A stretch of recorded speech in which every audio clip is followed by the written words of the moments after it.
World War was a tragic event for the entire world. Heavily documented over the years by American media as well as the BBC, The Secret War was a series of documentaries made in the 1970s by the British Broadcasting Corporation. Expertly narrated by William Willard, these documentary series are of great historical significance, and we certainly hope that you will enjoy the show. Sit back along with Professor Poppycock and watch The Secret War.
At the start of the Second World War, the German army proved itself once again the most powerful in Europe, able to flatten all opposition. The German Air Force, the most up-to-date in Europe, proved a formidable partner of the army in waging lightning war.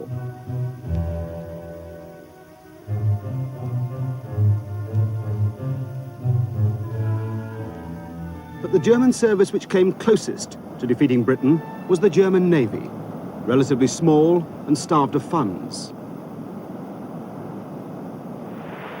The near victory of the U-boats in the Atlantic is well remembered. What's almost forgotten is that Germany nearly strangled Britain's seaborne trade at the very start of the war by using the first of Hitler's secret weapons.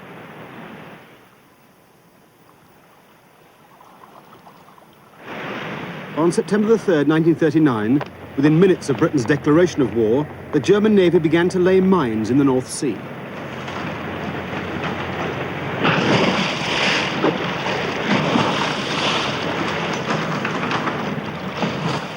Most were of the buoyant type used in the First World War.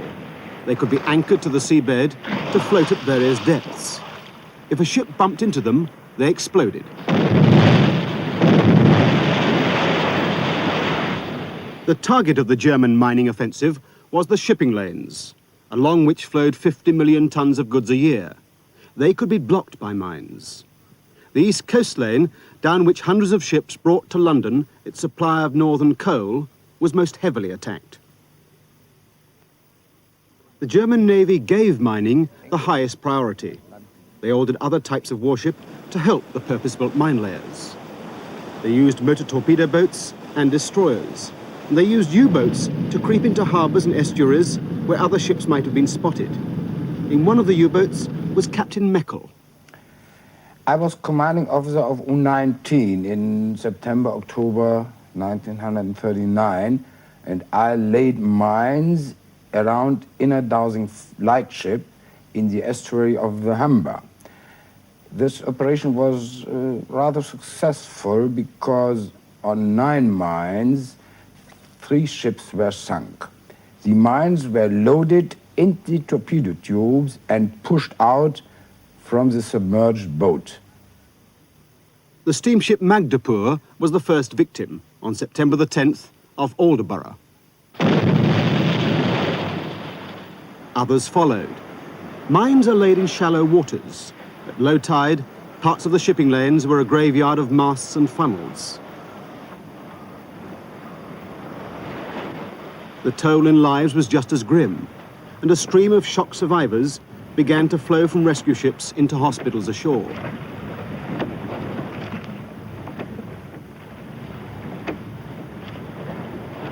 Fred Brodie was serving on a destroyer. We were told to leave Harwich because the harbour entrance had been mined. And we left in line-head formation, 3 ships.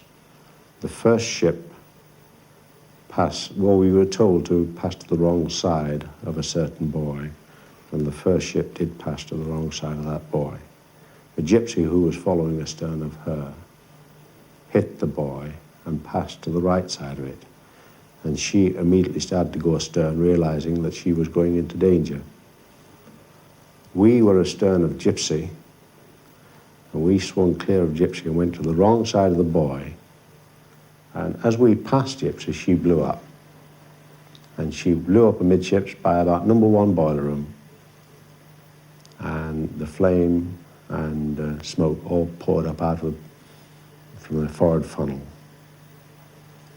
And I could see the men running on the upper deck as she started to settle and go down. And she settled on the harbour bottom. We passed on then. We had to get a way out of it because we didn't know how many mines had been laid. And the harbour craft came out and picked up survivors. You immediately start wondering whether there are any more mines in the area and whether you're going to be the next ship to go up. It's rather a terrifying feeling. Well, for the people on board the ships, the particular nastiness is the uncertainty. You never know when a mine is going to go up underneath you. The danger is always there. You can never rest. Some ships were damaged by what seemed like mine explosions, but they didn't sink.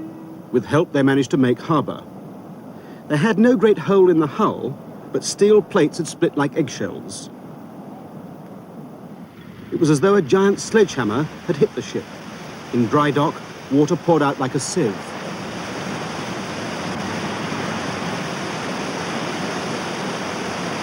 On this tanker, a heavy iron paravane snapped in 2. Castings cracked. A windlass handle broke off. Rivets were forced out of plates. People talked of a new type of mine, a secret weapon.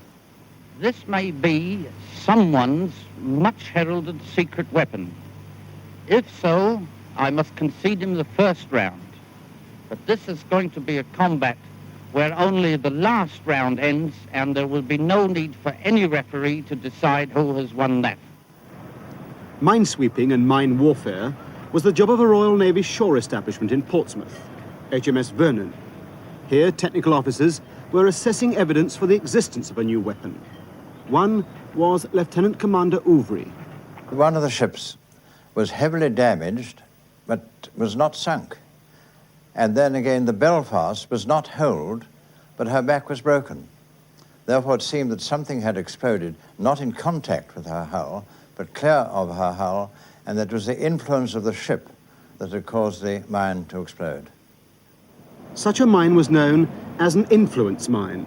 All this time, British minesweepers had been scouring the North Sea, hoping to recover a mine of this type.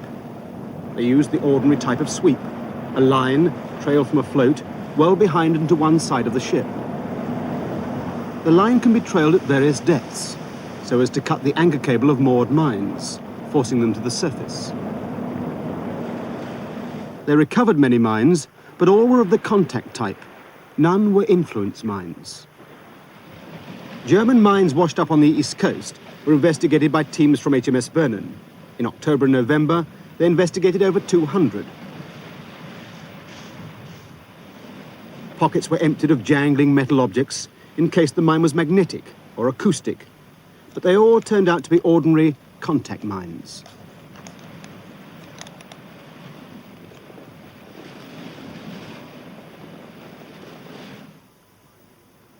Shipping losses from mines in the first 2 months totaled 200,000 tons. But this figure doesn't give a true measure of the damage to the nation. Britain had to import 1 million tons of supplies a week to keep her people fed and her war industries working. Dozens of ships had to enter harbour each day to load or unload. Convoys, which had struggled across the Atlantic with their precious cargo, were threatened with destruction just as they neared their home ports. Mines were deliberately laid in the narrow approaches to harbours, where shipping had to concentrate. Once a ship struck a mine, the whole area had to be closed, while safe channels were found. Several East Coast ports were closed for days at a time, as was Liverpool. And while the ships marked time, they became an easier prey to U-boats, and, from November 1939, to a new menace. The German Air Force was ordered to begin attacks on convoys, especially along the East Coast.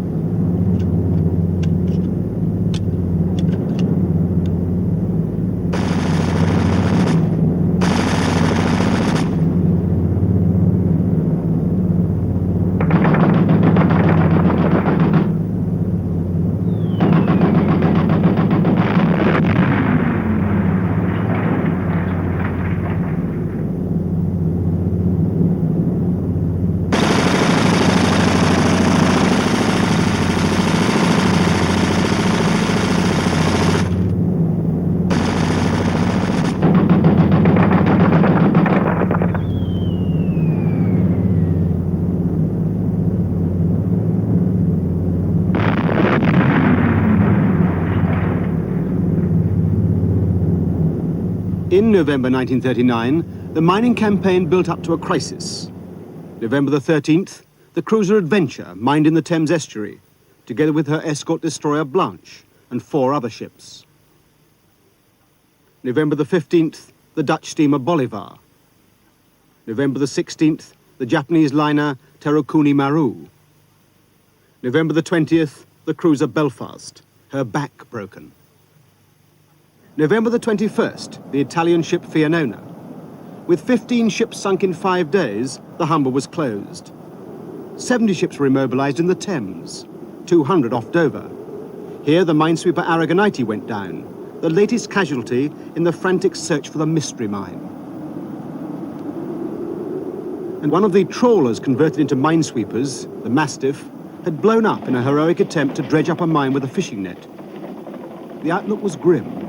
That very week, the First Lord of the Admiralty, Winston Churchill, spoke to the nation. We are in a very different position from that we were in 10 weeks ago. We are far stronger than we were 10 weeks ago.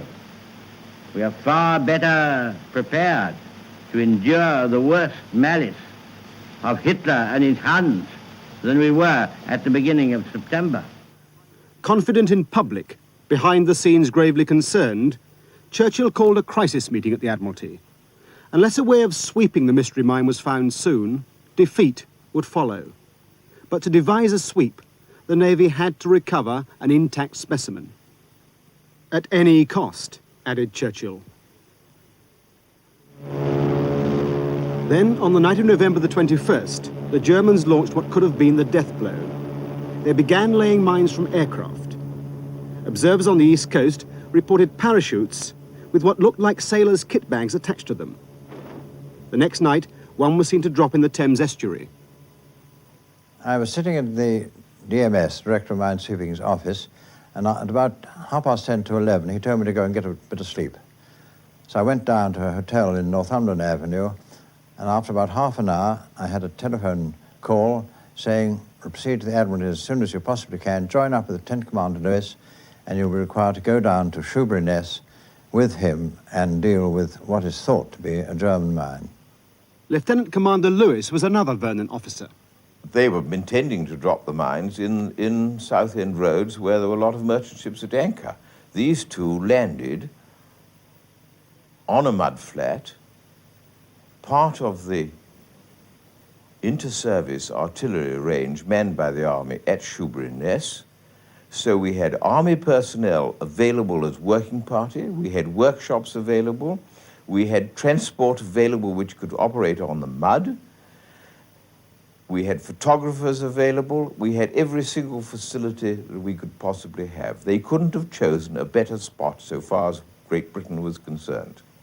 There we met Commander Mayton, who was all ready for us with waders and coats and torches and about 10 soldiers with more lights and ropes and were told that there was almost certain to be a mine visible about 400 yards out from where we were, and that a soldier who had seen this mine fall into the water, or rather drop into the water under a parachute, had a pretty good idea where it was, and he would lead us out to this mine. I felt utterly and absolutely excited to the nth degree. Well, I mean, we had been working for 24 hours, the situation was serious, and here was our goal approaching in the dark. It was a wet night, and there was no light, so it was all rather a sort of ghostly slosh across the mud.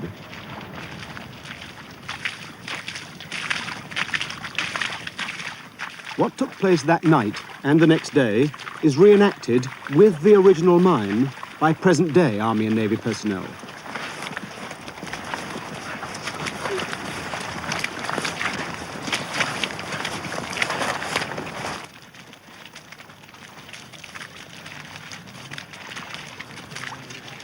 We stopped the army who were with us with their torches as soon as we could locate the mine, and Uwe and I just walked on alone, feeling very, very lonely people.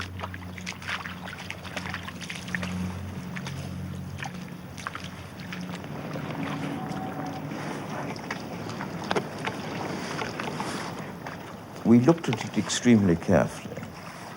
Now, this I largely left to Uwe because he was far more qualified at pulling mines to pieces than I was. In fact, I had never pulled a mine to pieces in my life. There were two fittings on the top of the mine, which obviously had to be removed to render the mine safe. One was made of brass with a small brass spindle sticking out of it, was pretty obviously a hydrostatic valve. The other one I did not recognize. It was polished aluminium with a brass securing ring and a little copper strip sticking out of it. Now, this really worried me because I'd never seen anything like it before. This, to me, is going to be public enemy number one. Lewis pulled a signal pad out of his pocket and made a rubbing of this fitting. The idea being that we could then have a pin spanner made at the workshops ashore, and when daylight came, we'd have a spanner, at least we could unscrew that particular fitting. By this time, a chief petty officer and an able seaman from Vernon, with some mine recovery tools, had arrived, and Uwe and the chief petty officer, Chief Officer Baldwin, decided to form one team and remove the first fitting, and the able seaman and I were to watch very carefully at a reasonable distance and make notes of what we thought they were doing. So much was at stake. Their orders were to recover the mine at any cost.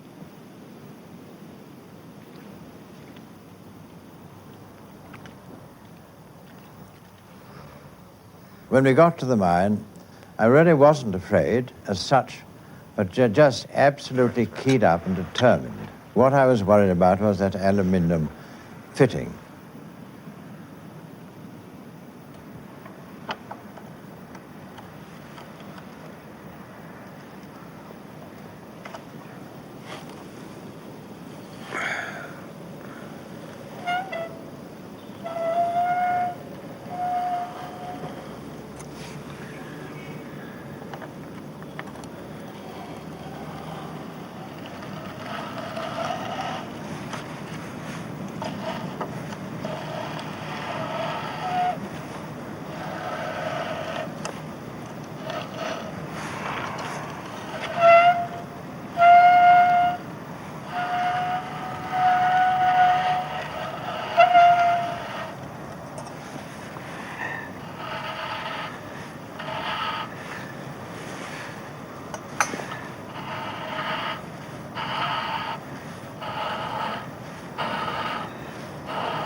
Let's try the brass ones.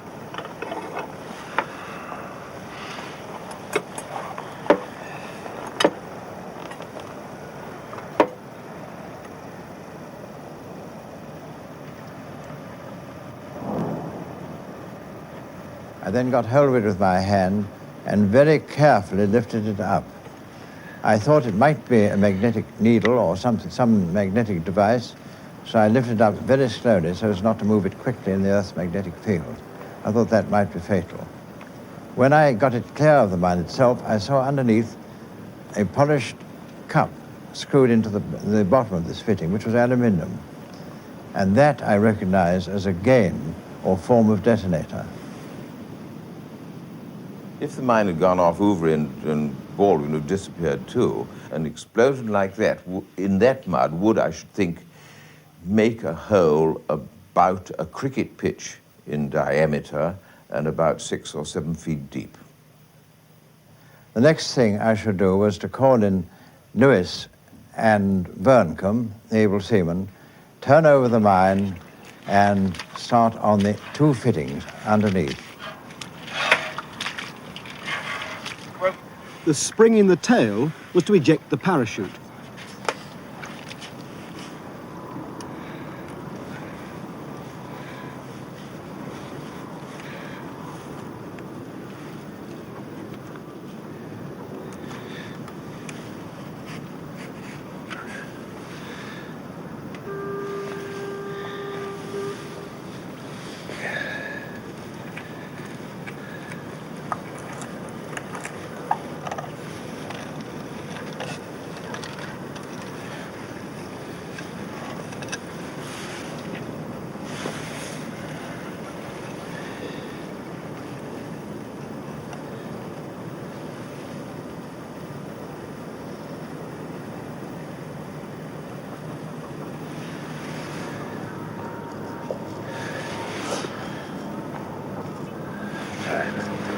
Brass rod. That plate was quite easily removed with 4 screws, and underneath there was a fitting which we didn't recognize, and we had to use quite considerable force to get this out.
Underneath that was another screwed bung, on the top of which were 2 little blocks with terminals on them with colored wires. And they led into the body of the mine. And so I parted those by twisting and then insulated them.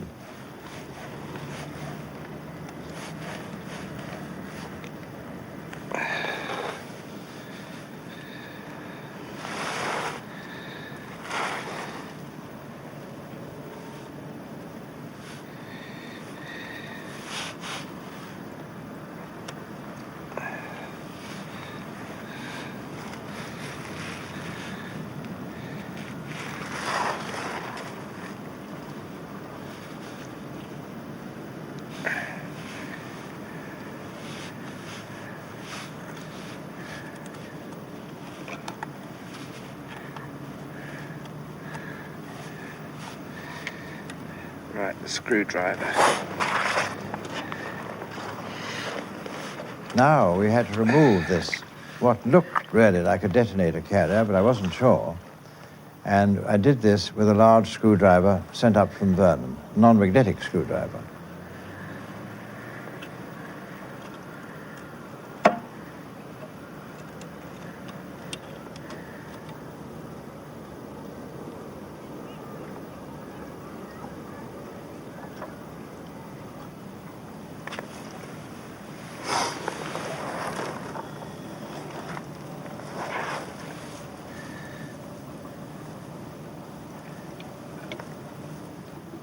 this came away quite reasonably easily, and when I got it clear, I saw on the bottom of the thing a German detonator, which I recognized. And we were absolutely delighted, because now we'd apparently removed two dangerous things from the mine, one an unrecognized detonator, and now an ordinary detonator. We felt on top of the world at that moment.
Under the spring was a recognized priming charge, which is necessary to explode the main charge when the detonator itself is fired.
We had not much difficulty in unscrewing the keep ring and lifted this thing out.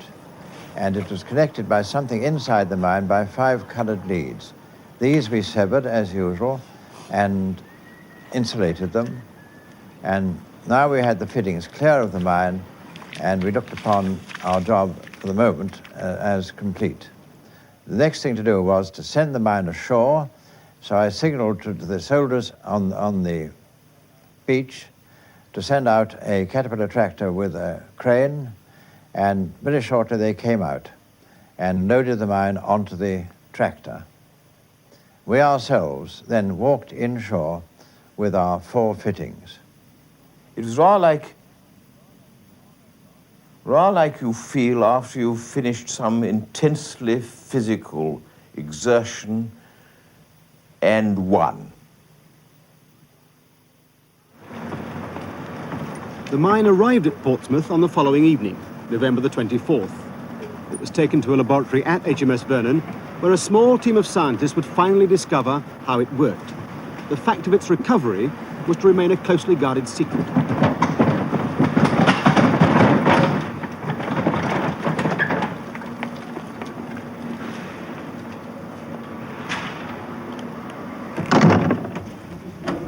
Churchill had ordered work to proceed day and night.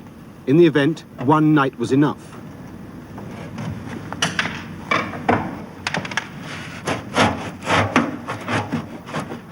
A metal fairing was removed, disclosing a rear door, ringed with bolts.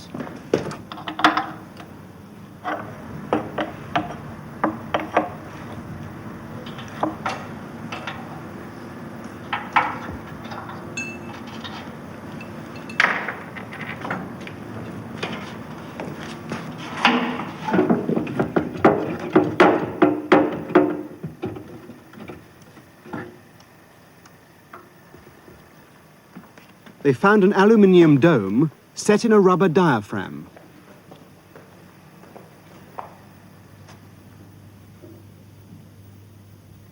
At this stage, the experts thought they were about to uncover an acoustic mechanism, one triggered off by the sound of a ship.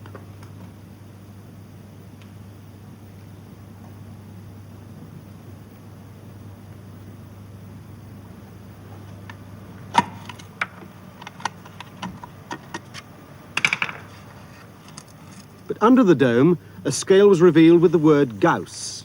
Gauss is the unit of magnetic measurement. The mine was magnetic. The mechanism was slung on gimbals in an aluminium frame.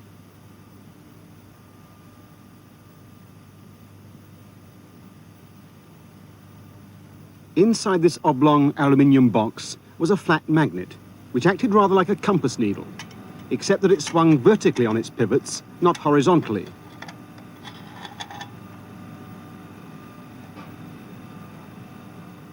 This demonstration shows how it worked.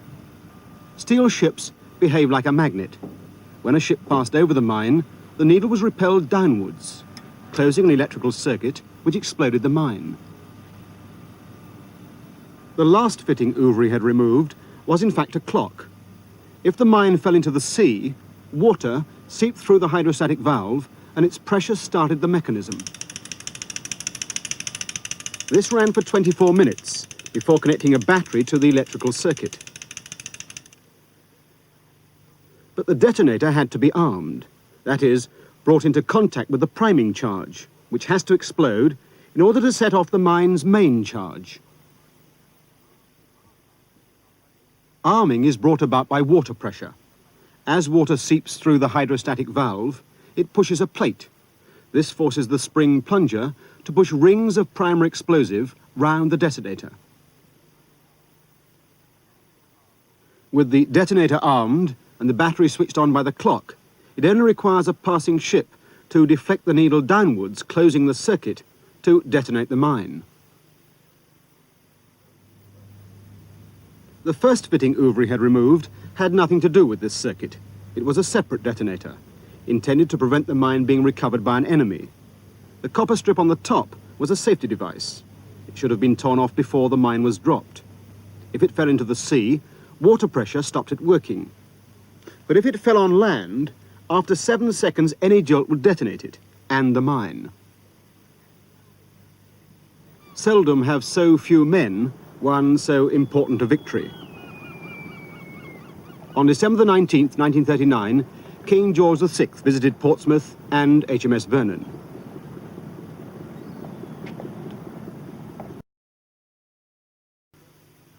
Now that the mine had yielded up its secrets, the urgent task was to find a method of sweeping it. In the 5 weeks after Shoeburyness, they experimented with 5 different methods of minesweeping. First, they tried towing a wire on the surface between 2 ships. Dangling from the wire on rope pennants were bar magnets. The idea was to trail the magnets above the seabed and hope they'd trigger off the mines. This sweep triggered off a mine on November the 30th, but it had serious snags. When the magnets were together on board before putting overboard, they all stuck together. When you were sweeping, the magnets were supposed to be 6 feet from the bottom, and as the tide rose and fell, you had to take the sweep all together in, adjust the length of the pennants, and then put it out again. So that it was, from a seamanship point of view, a thoroughly nasty job of work, and we dubbed it the boatswain's nightmare. 3 days later, they were using a non-magnetic ship to tow a barge carrying an electric coil supplied with power from the ship. This created a strong magnetic field. It blew mines up all right, but the barge often went down.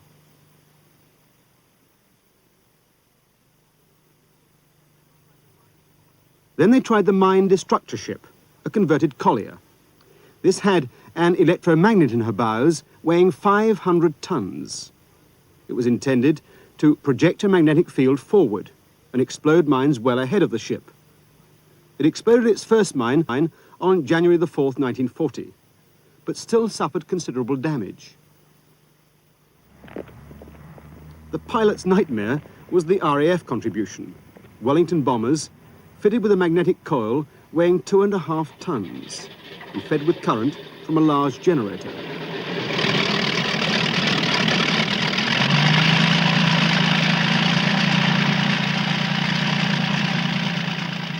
It exploded its first mine on January the 8th, but it had to fly almost at sea level, risking its own destruction. Their use in British waters was soon abandoned, and they spent the rest of the war keeping the Suez Canal clear of mines.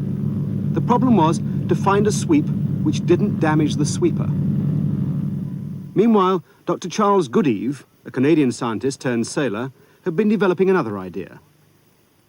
A non-magnetic ship would tow 2 lengths of cable, one long, one short, with an electrode at the end, one positive, one negative. Current from the ship would pass from one cable to the other, flowing through the sea in mid-circuit. The magnetic field this created would explode mines without endangering the ship. They called it the double L sweep. Would it work? Sir Charles Goodeve. The secret of the double L sweep was that the currents partly went through cables and partly went through the sea. You could control what went through the cables, but you couldn't control what went through the sea. It would do what it wanted itself. And that was the question, what would it do? So we had to determine that. Actually, Lord Charwell, who was the advisor to Winston Churchill, his scientific advisor,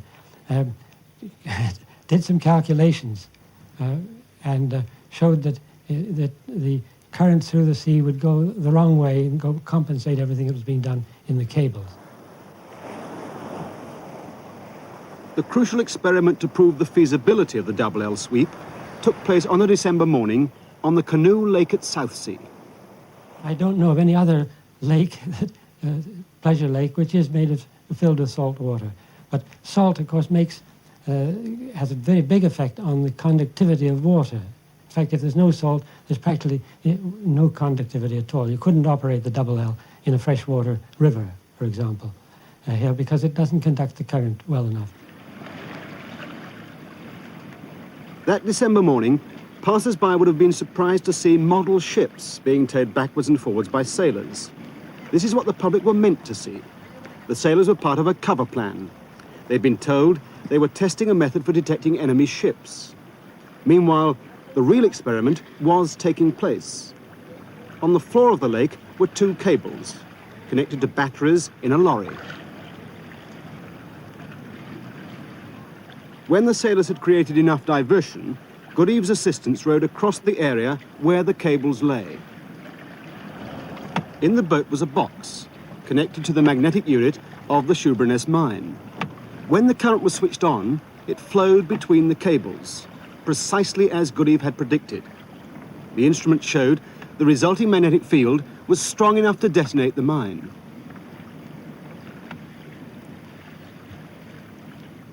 So we were able then to go and report at once to the Admiralty Committee that this was a winner, that we could go ahead now. And we got to go ahead that day. That was the day that Lord Charwell also put in a report saying that it wouldn't work. For this experiment, the cables were on the floor of the lake, the mine on the surface. But the operational sweep would need cables on the surface, floating cable.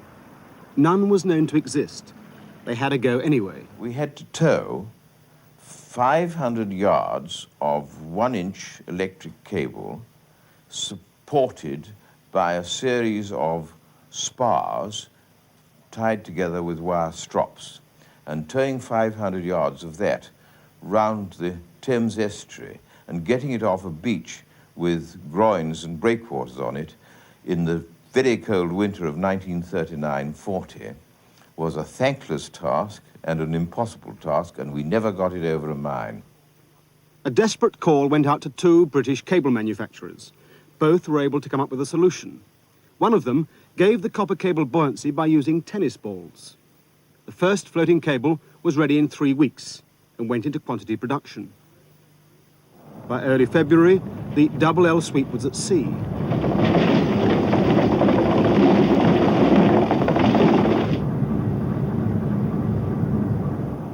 The sweep exploded its first mine off Yarmouth on February the 10th, 1940.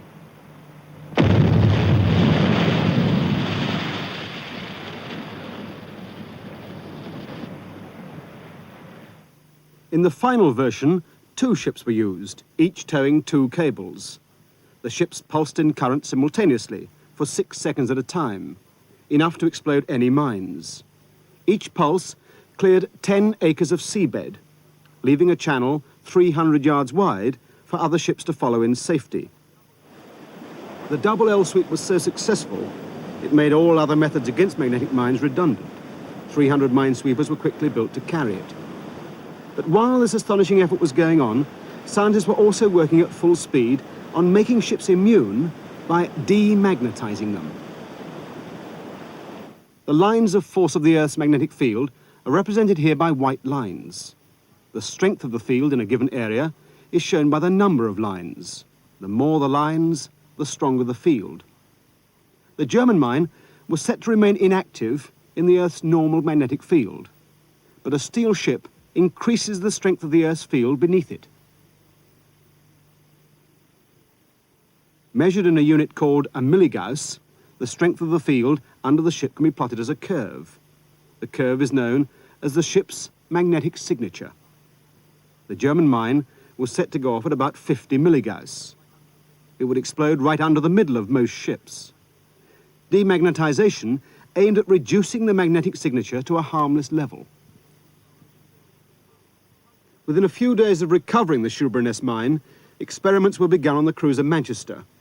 They showed that a ship's magnetism can be neutralized by fastening a coil of copper cable round the hull and passing a current through it. It wasn't a moment too soon. On December the 4th, the mightiest ship in the Navy, the flagship Nelson, triggered off a mine at the Home Fleet anchorage, Loch Ewe. This shocking blow was kept secret, but it spurred the Admiralty. On December the 10th, it ordered coils to be fitted to all warships. Britain's whole output of suitable copper cable was requisitioned. A start was also made on merchant ships. One of the first was the liner Queen Elizabeth. The date of her maiden voyage to the United States early in March 1940 had been secret, but when she arrived in New York, the coil was seen round the outside of her bows. The story broke in the press.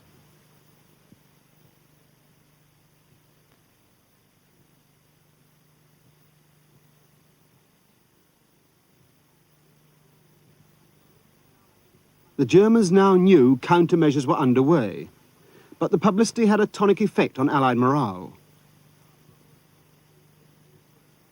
A new word was coined, degaussing. Sailors soon learned its Donald Henley was a degaussing officer. The chap had it's quite a small ship, had a degaussing coil on, and he came alongside the quay and switched off his degaussing coil and blew himself up. There was a mine nearby. In other words, he was quite safe while it was on, but when he switched off, his field increased by a power of about, a multiplication of about 5, which was enough to trigger the mine. To know how much current to put into the coils, it was necessary to measure the magnetic signature of ships with precision. Degaussing ranges were laid across the mouths of harbours. They consisted of a string of detector units like these laid underwater and linked to a station on shore. As a ship entered or left harbour, it passed over the detectors. Instruments measured the magnetic field under the ship, and a photographic trace was recorded and rapidly developed. Okay. Yes. The shape of the magnetic signature could be seen, and data for its corrections signalled to the ship. As data accumulated, techniques of coiling improved rapidly. Another scientist at the Vernon was Sir Edward Bullard. We started off with the obvious idea of tying wires around the outside of the ship and demagnetizing it so the ships wouldn't fire the mines. And this turned out to work very well, but not unexpectedly. The wires were washed off the outside of the ship by the waves, and we had to keep replacing them. And then we gradually shifted them a little higher up the ship and found they still worked. We came round just on the deck inside the rails and found they still worked. And one day we said, well, why don't we try it inside? And we found that worked too.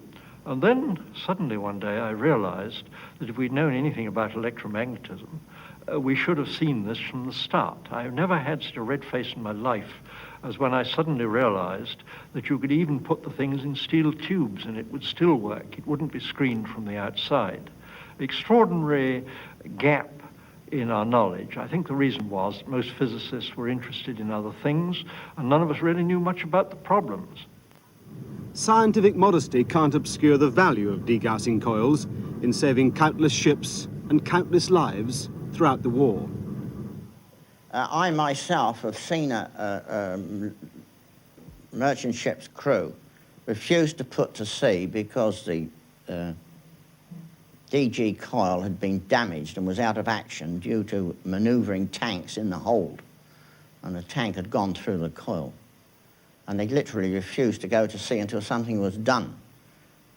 Fortunately, the electricians were able to work all night and get this coil repaired, because I personally spoke to the chief engineer, who said he considered it was no joke because he'd been in the sea twice through mining. He didn't reckon he'd survive the third time.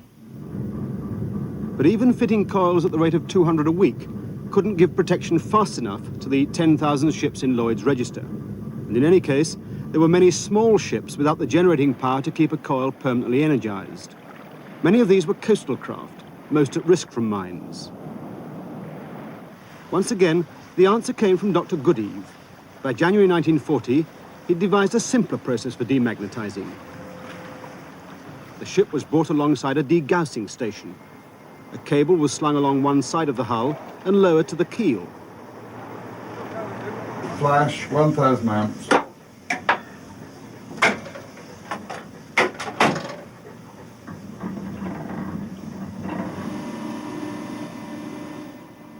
A huge current was switched into the cable.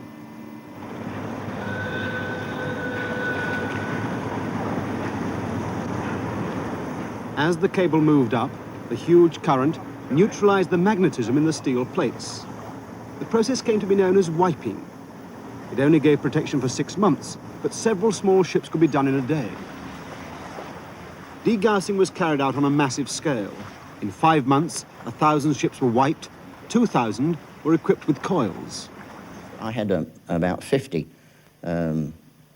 labourers of various kinds, as well as the crew of the vessel, and we worked them as long as they could work. Till 10 or 11 o'clock at night, and they turned to about 6 in the morning. Saturdays, Sundays, all days. In May 1940, 1,000 small ships sailed to Dunkirk to rescue the British Expeditionary Force. The shallow waters along the beaches were an ideal location for magnetic mines. Many of the ships were without degaussing coils. All the Vernon's personnel were mobilized: scientists, sailors, laborers. In 4 days and nights, they degaussed 400 ships by wiping. The result confirmed the value of all they'd done in the hectic 6 months since Shoeburyness. Of the 235 ships lost at Dunkirk, only 2 were sunk by mines. The cooperation between scientists and the Navy, forged in the deadly struggle against the magnetic mine, held promise of greater victories in the future.